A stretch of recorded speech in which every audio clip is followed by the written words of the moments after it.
Индонезия, 17-18 май 2013.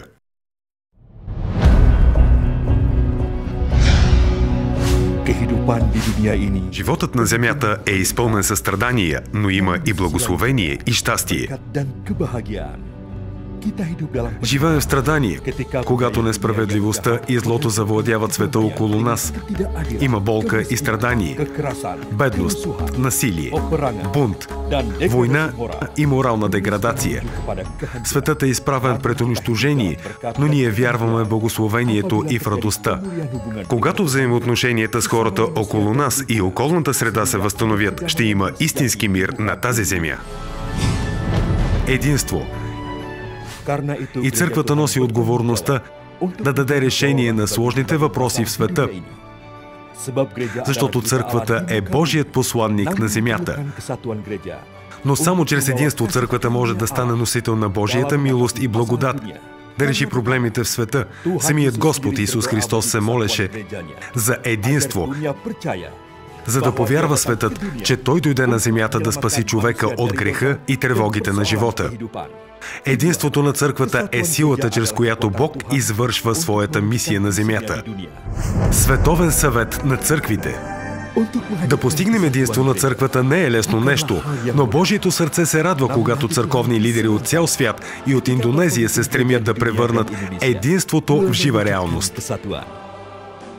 Световният съвет на църквите или ССЦ, една от световните църковни асоциации, се подготвя за конференция в Бусан, Корея през ноември 2013 година. Те разбират важността на единството и общия стремеж борбата за мир и справедливост на земята. Когато беше решено конференцията на ССЦ да бъде в Бусан, Корея, Индонезия получи честта да демонстрира църковно единство с празник на единството, организиран с подкрепата на фондация Reach Out.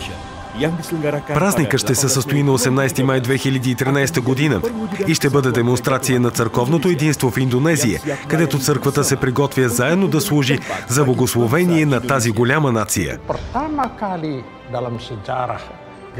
За първи път в историята на Индонезия всички църкви заедно планират и провеждат служба, наречена Празник на единството през месец май. Такова нещо не се е случвало досега.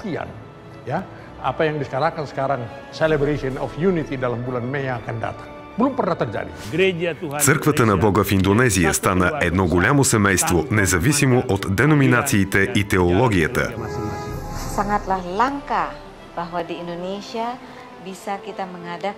Уникално е, че Индонезия може да демонстрира единство на църквите в цялата страна.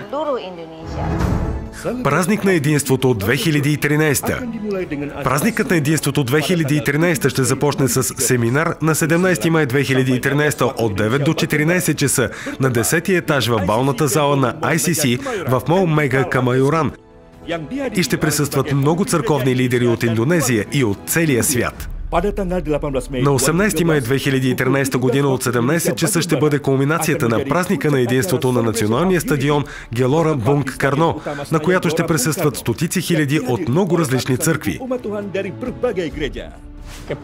Всички църковни лидери в Индонезия. Католиците подкрепят празника. Съюзът на 50-ните църкви в Индонезия. Членовете на Православната църква в Индонезия. Кани Баптистката църква в Индонезия. Църквата Армията на спасението. Кани всички да се включим в празника на единството, който ще се проведе през май 2013 година.